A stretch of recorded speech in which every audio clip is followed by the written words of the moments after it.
Friends, Namaskar. I thought of sharing a very interesting innovation with you today. Jan Filochowski is the CEO of Great Ormond Street Hospital, London. So, while talking to a New York Times correspondent on 7th July 2013, he referred to a very important cross-sector learning. In that hospital, they were performing these open heart surgeries. So, they keep the heart offline and then after the surgery put it back and then sent to intensive care. This process used to take 9.5 minutes. So one day one of their staff members said, "Sir, I have interest in motor car racing." And there they used to change all car tires in car pit in just 40 seconds.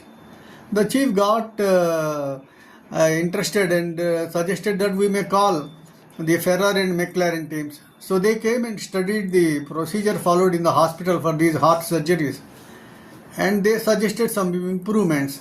So as a result of that, the changeover time got reduced by 1.5 minutes. So this is a great learning.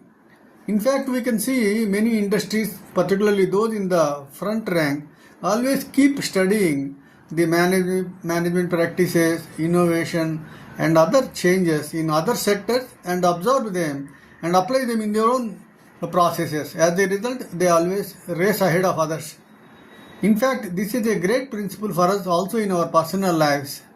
We can see how other people better than us doing their jobs or their work or how they are leading their lives, how they are conducting themselves, and follow them, emulate them and beat them, and in that way we excel in our own life and work also. So I thought this idea is a very interesting one and must be shared with you. Thank you.